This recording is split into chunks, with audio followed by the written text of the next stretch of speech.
දවස් 30ක්ම unlimited Netflix බලන්න. unlimited data pack එකක් මුළු පවුලටම unlimited fun එකක් අරගන්න.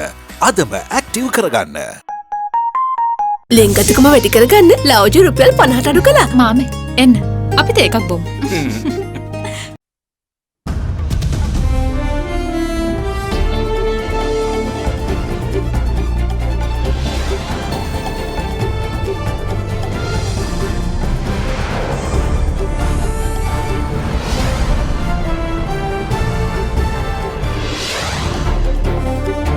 Tonight, gearing up for development, Prime Minister Mahinda Rajapaksa presents what he termed a development-themed 2021 budget in Parliament, announcing no change in taxes for the next 5 years.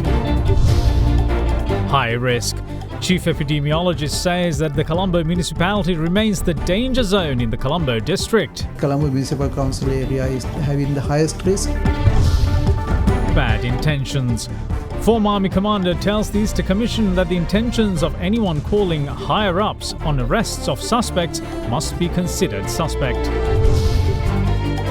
Prelate's passing. The chief prelate of the Ramanya sect, Most Venerable Napane Pemasirithera, passes away at the age of 98. All that and much more coming up on First at 9. This Tuesday, the 17th of November, 2020. Nava Sunlight Sakura. Then Dikukal Pavatina Sakura Mal Suandin. From AdaDerana, this is AdaDerana First at 9. Live from Studio 24 in Colombo. Good evening and welcome to First at 9. I'm Dhamike Kanaga. Now, in a preamble to the budget for the year 2021, Prime Minister Mahinda Rajapaksa said that the country should veer away from outdated strategies and shift towards a technology-driven economy. In what he termed a pro-development budget targeting the revival of the virus-hit economy, the Prime Minister announced that government plans to maintain the budget gap at 9% of GDP with the expected economic growth rate of 5.5%. Meanwhile, in what was the most eagerly anticipated announcement, the Prime Minister revealed that no major tax changes will be made over the next 5 years. The Appropriation Bill 2021 was gazetted on the 6th of October and was presented to the Parliament on the 20th of October. With that being the case, the budget for the year 2021 was presented to Parliament by Prime Minister Mahinda Rajapaksa today in his capacity as the Minister of Finance. The budget was presented in accordance with health protocols, with the Assembly seats being arranged outside the chamber. The Parliament has also agreed to disregard the quorum of minimum 20 members during the budget debate, which runs until mid-December. This is the 75th budget presented in Parliament after independence. අධිකරු Gotabaya Rajapaksa ජනාධිපතිතුමාගේ රජයේ සෞභාග්‍ය දැක්ම ප්‍රතිපත්ති රාමුව තුළ 2021-2023 අධිකාලීන ආර්ථික පුනර්ජීවන ආදී නිදුකප පිටු දැකීමේ කඩිනම් වැඩසටහන ශක්තිමත් කරන 2021 අයවැය මේ උත්තරීතර සභාවට ඉදිරිපත් කරන්නේ ඉබාත් සතුටිනි.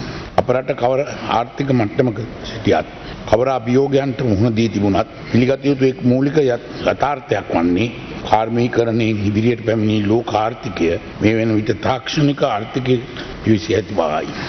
අපි මේ දැකිය යුත්තේ කෘෂිකර්මය කර්මාන්ත සේවා අංශ සංවර්ධනය සඳහා සම්ප්‍රදායික උපාය මාර්ගවලින් ඔබට ගොස් තාක්ෂණික වශයෙන් මෙම ශේෂ්ත්‍ර ඒකාබද්ධ නිෂ්පාදන හා සැපයුම් ක්‍රියාවලියට යොමු කිරීමට ප්‍රමුඛත්වයක් දිය යුතු අවස්ථාවක් ලෙසයි.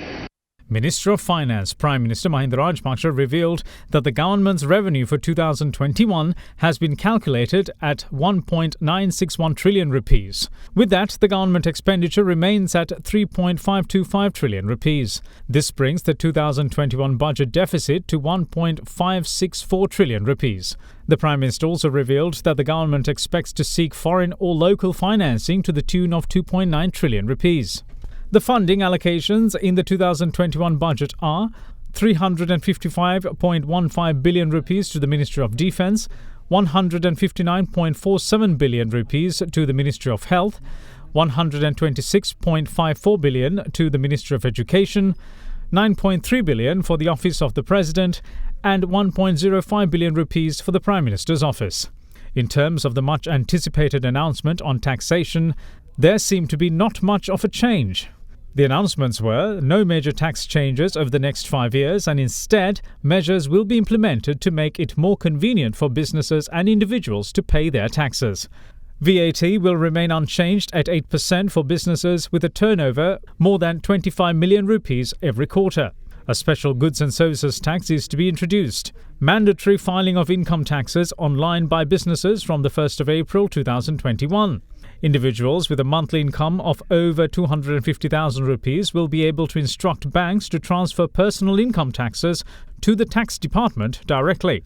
VAT to remain at 8% over the next 5 years. Companies listing on the stock exchange before the 31st of December 2021 to receive 50% off from income tax in the first year after listing and thereafter pay income tax at 14% for the next 3 years. Removal of capital gains taxes and reduced stamp duty to 0.75% to encourage expatriates to invest in luxury apartments and homes listed on the Real Estate Investment Trust regulated by the SEC. To encourage savings, health insurance premiums, investments in treasury bills and bonds, mortgage payments and investment in companies of up to 100,000 rupees per month to be deductible in calculating the income tax purposes. A relief system to pay national building tax is also among them. Agriculture, fisheries and livestock to be exempted from income tax over the next 5 years. New laws to deal with fraudulent income tax claims. Introduction of a new special tax appeal court. An income tax rate for the next 3 years for these companies. Real estate investment to be exempt from income tax. Tax relief for bonded warehouses and commodity trading. Import tax relief for spare parts. Tax relief for the gem and jewelry industry on earning for 3 years. Increase in taxes on dry fish and canned fish. In terms of tourism industry, the announcements were an extension of the moratorium on loans taken by the tourism industry to September next year. Taxes and charges levied by local government institutions on tourism businesses to be simplified and be subjected to a minimum limit. For the industrial sector, the government announced plans for the development of local apparel industry and the development of the Ratnapura International Gem Industrial City. For the IT industry, the government announced the allocation of 10 billion rupees to develop infrastructure to enable startup incubators and plug-and-play facilities at 5 new technology parks in Galle, Batticaloa, Kandy, Kurunegala and Anuradhapura. Further, 8 billion rupees will be allocated to develop Sri Lanka's tech infrastructure and to tighten data protection laws, cybersecurity and IP rights.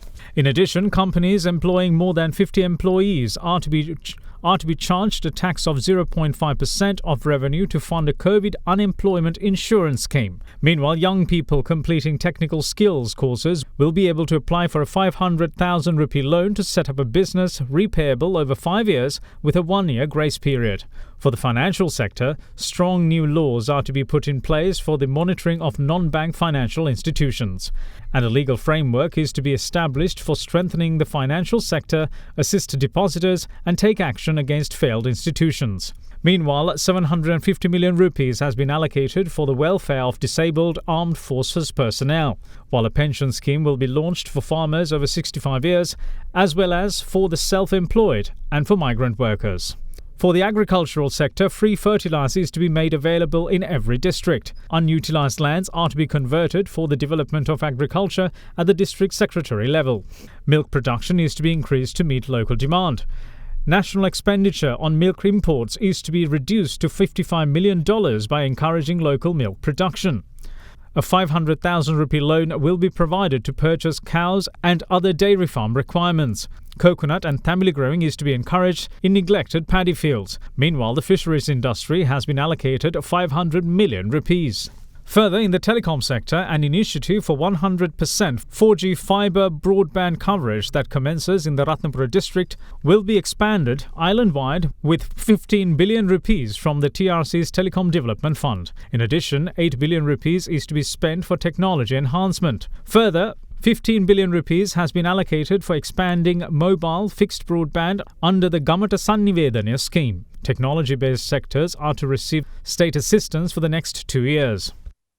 Meanwhile, the Health Ministry allocation has increased to 330 billion rupees from 176 billion. The health sector has been allocated 18 billion rupees.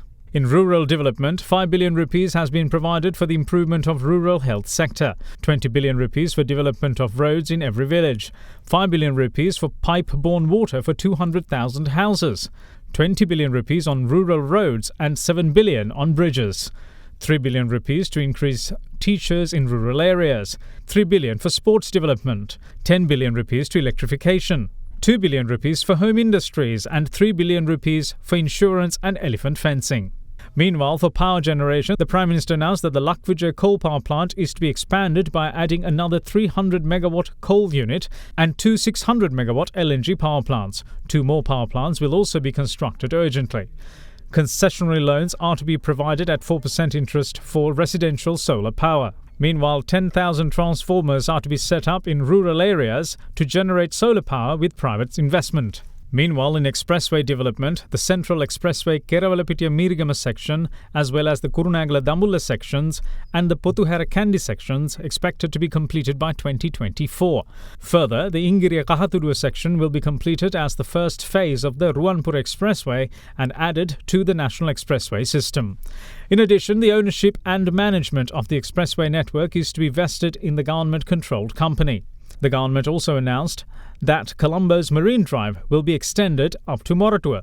The government will also expand the country's railway network. Measures were announced for the construction industry too, namely simplified approvals, certifications and permits and improved access to raw materials such as sand. Tax exemption on imported inputs for housing. Access up to 90% of outstanding amounts from the banking sector for private sector construction firms facing payment delays from government agencies. Tax exemption for all imported inputs for government infrastructure projects.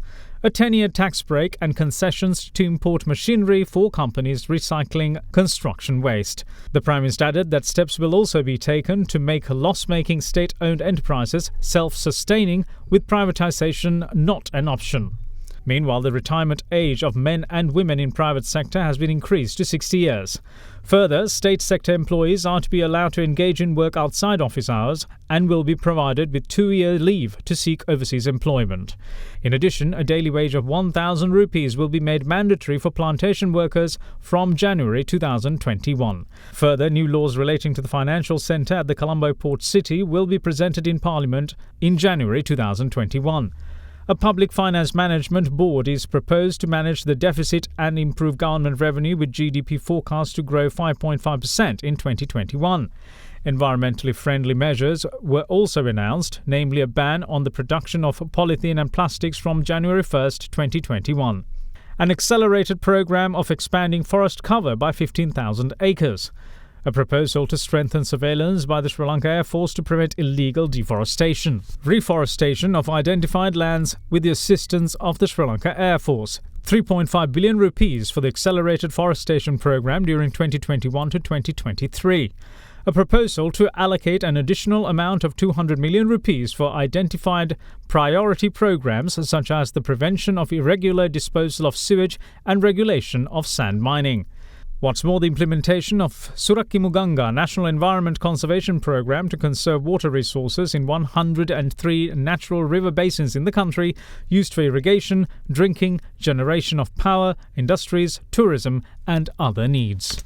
The second reading debate of the Budget 2021 will begin tomorrow and will be held until the 21st of November. Accordingly, parliamentary sessions will be held from 9:30 a.m. to 5 p.m. starting tomorrow until the 21st. Secretary-General of Parliament Dhammika Dasanayake says the vote on the second reading will be called on the 21st at 5 p.m. The third reading of the budget, also known as the committee stage, will then take place from the 23rd until the 10th of next month.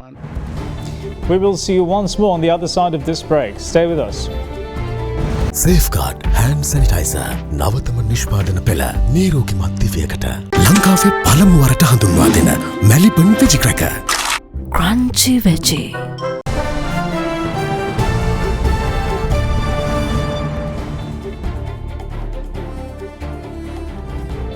Welcome back. You're watching First at 9. Now, the epidemiology unit yet again reiterated that the Colombo district is at high risk from COVID-19 spread. What's more, the Colombo municipality is identified as the area with the highest risk.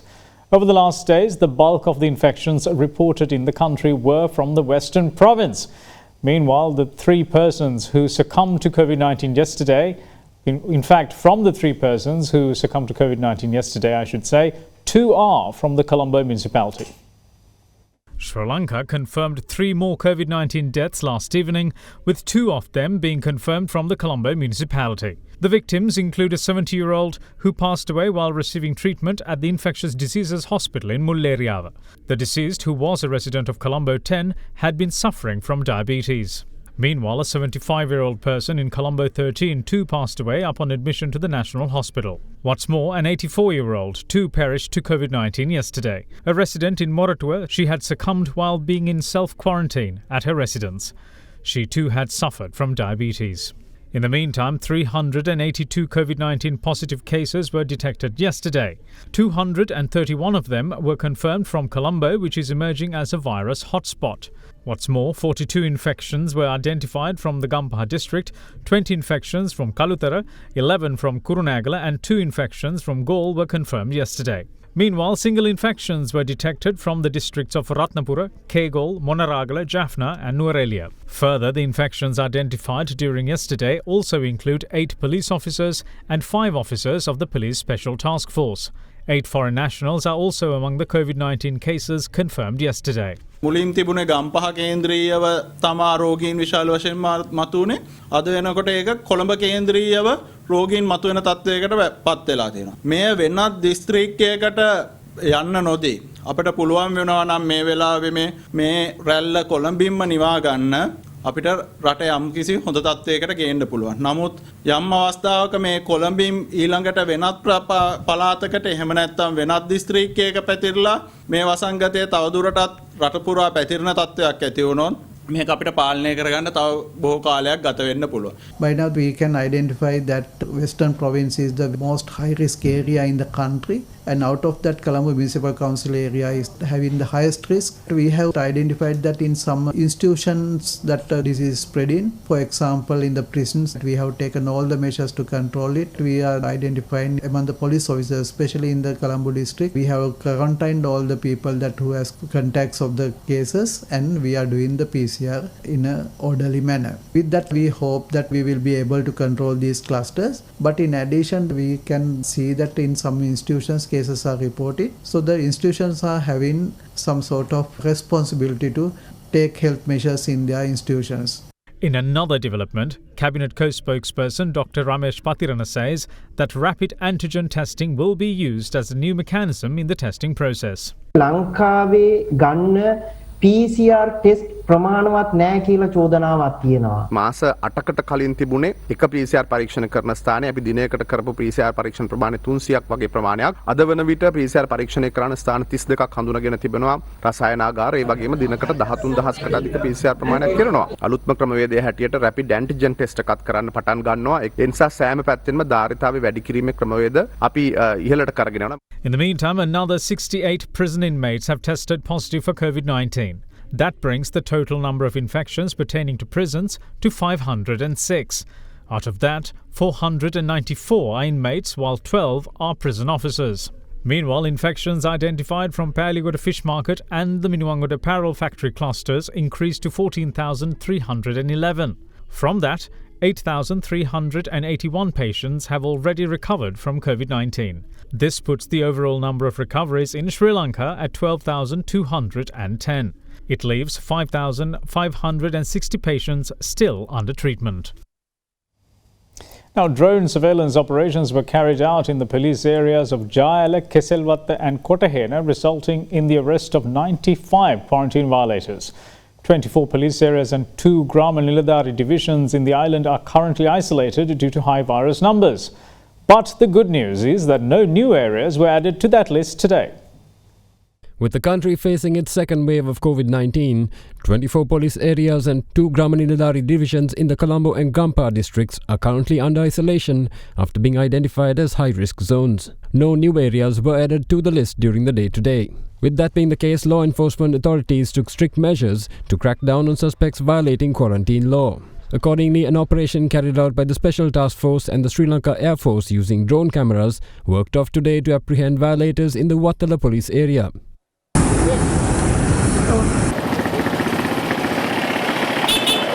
Following the operation, steps were taken to prosecute 19 violators. In the meantime, police media spokesperson DIG Ajit Rohana revealed that 95 suspects were arrested during the drone operations conducted in the police areas of Jaela, Kesalwatta and Kotahena.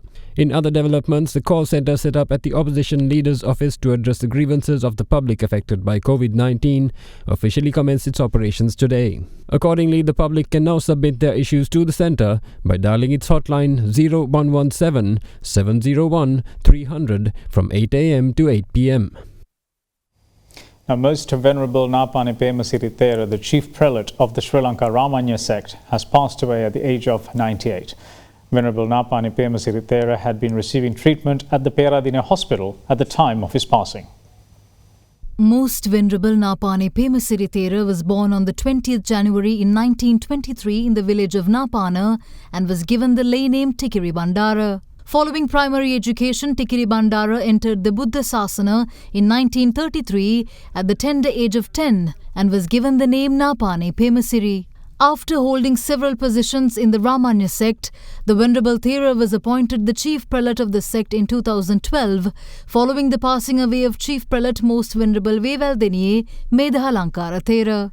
With the appointment, Most Venerable Napane Pemasiri Thera became the 13th chief prelate of the Ramanya sect. The Thera did not limit his involvement to religious matters and rendered a great service to the country by providing advice on various matters in social and political spheres. The Thera was also instrumental in founding the Amarapura Ramanya Samagri Mahasangha Sabha. Former Army Commander General Mahesh Senanayake was quizzed by the Presidential Commission of Inquiry probing the Easter Sunday massacre yesterday. He told the commission that any person contacting the police or the army following an arrest have designs of getting the arrested suspect free. Now, his comments were in relation to former Minister Rishad Badiuddin contacting him about a suspect arrested from Dehiwala in the aftermath of the attacks. The Presidential Commission probing the Easter Sunday terror attacks yesterday focused on former Minister Rishad Badiuddin contacting then Army Commander General Mahesh Senanayake and making inquiries about an arrested suspect in the aftermath of the attacks. The former Army Commander joined the proceedings via a video link from Al-Ada in Dubai. He told the Commission, quote, "Several days after the attack, then Minister Rishad Badiuddin contacted me via telephone. He asked me whether an individual called Ahmed was arrested from Dehiwala. During the first instance, I told him that I'm unaware of such a development. He then called me back in several hours and made inquiries about the same suspect. He told me that the person arrested is the son of a secretary or a coordinating officer employed at a ministry or a department under his purview. He asked me as to what can be done. By then, the Army Intelligence Unit had briefed me on the person who was arrested. So I told him sternly to call back in another 1.5 years and not now."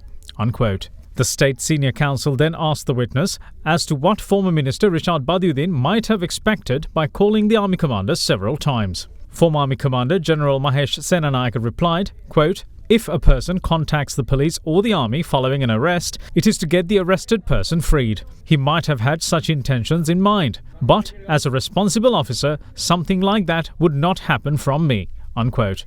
Though the former Army Commander continued to give evidence before the Commission, it was not open to media. We will see you shortly after this break. Bear with us. Ceylon Bank, the bank with a heart.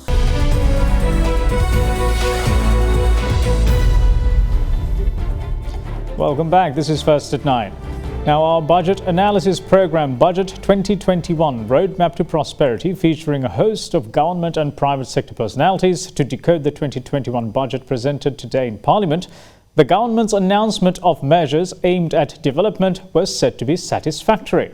Further, the announcement of no changes in the tax structure for the next 5 years was also welcomed, as policy stability was said to be one of the chief concerns of the country's industrial sector.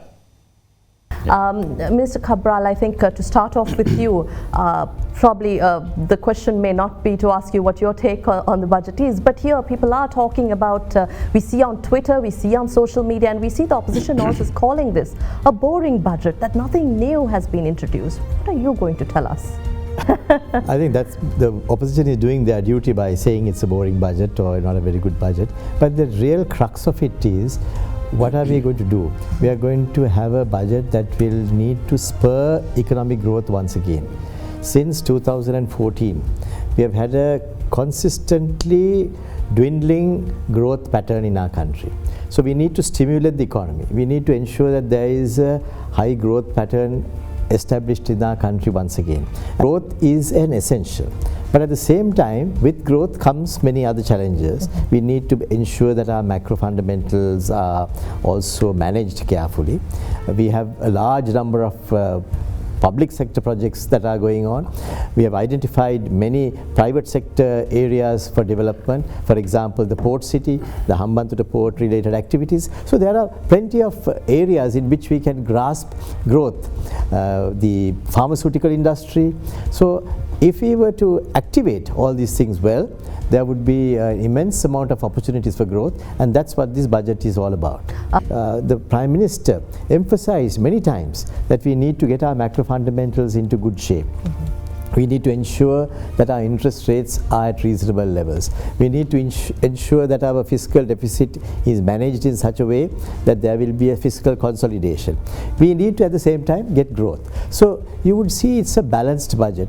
It has many facets which are competing interests, but at the same time managed carefully in order to deliver the results. So I think whatever the opposition may say, if we can implement it well, and that's one of the key ingredients of any budget, that is the implementation.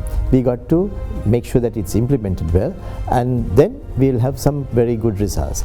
We talk about policy consistency, but again, from an industry perspective, we hear that yes, we see a continuation of policy, but when we talk about stringent policy, you've sat at post-budget forums year after year.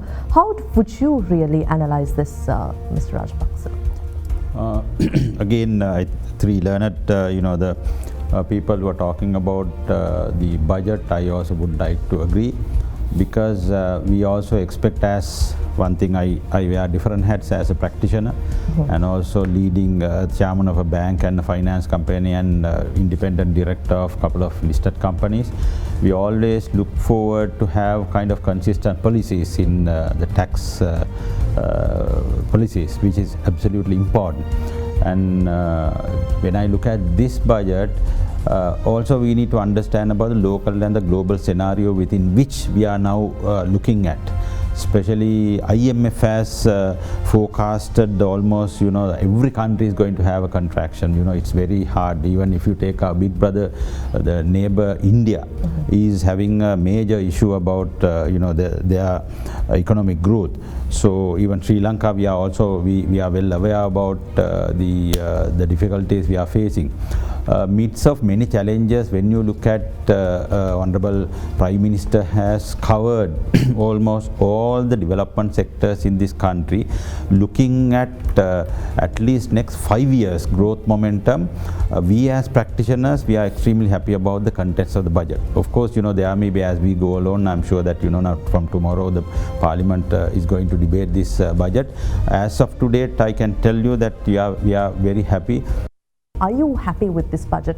What is your take? Have you all been given the due attention as you expected? Well, I suppose given the situation of the country and the COVID situation and given the finance of the government, I think we can be happy of what is being presented today. The most important thing from our perspective is consistency of policies, because we find sometimes new governments comes and completely new set of policies, and budget to budget the policies are changing. As long as that if we can continue these policies. I think the policies are really good. We may have to fine tune. For an example, right, I saw somewhere that government is trying to encourage foreigners to come and invest in apartments. But I would say maybe we must go one step further and offer them residence visa, because I really don't see how practically, just by offering certain concessions, how the foreigners are going to come and invest in apartments. Maybe we must be like Malaysia, where Malaysia had a similar kind of a program and it was very successful. How are we looking at financing the budget deficit? The economy is in a way functioning under capacity. So there's space there. If that space could be achieved, or if we can push the economy, that means economic activity happening, that will bring revenue. That's how these things work, right? So that's why the whole thrust of this budget to push the economy up, push the economic activities, that will generate revenue. So that's why we have planned 1.9, and that is the 7-month thing. But 10 months, October, up to October 2020, revenue was 1.2 trillion. 1.2 trillion.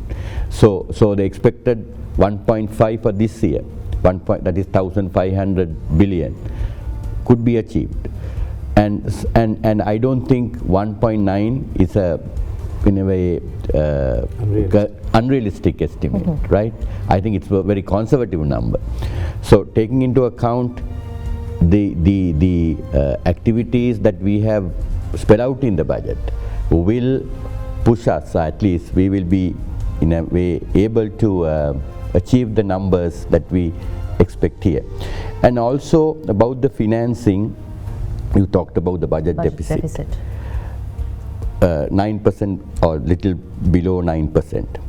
But here the important factor is what we are trying to do, all these investments or the activities, the public investment that we are talking about, is done majority to be done by local entrepreneurs. It's locally funded, right?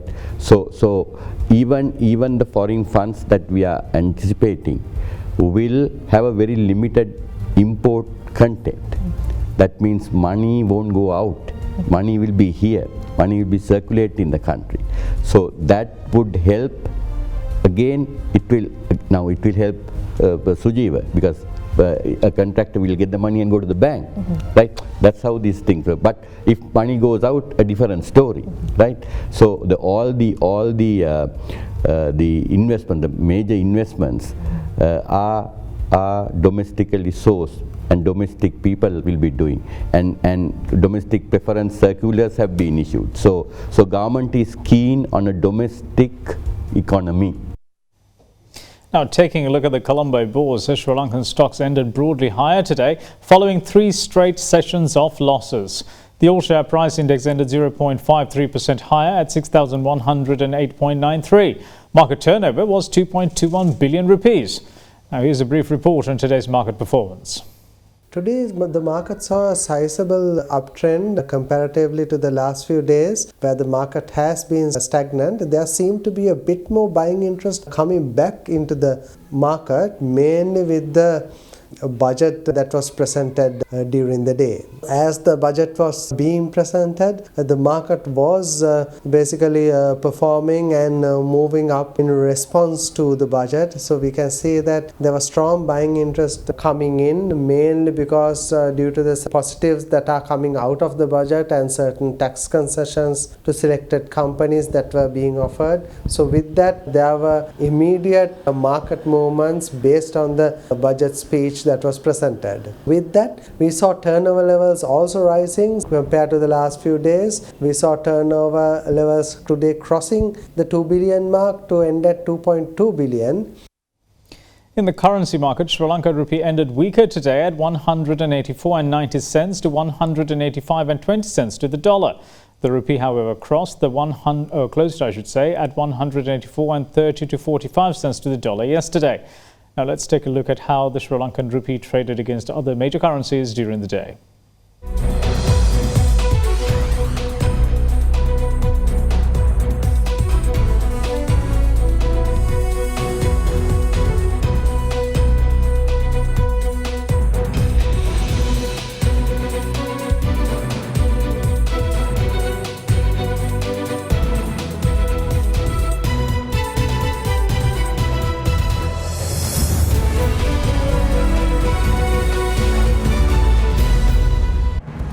And that's it from all of us here at First at 9. Thanks for watching. Bye-bye.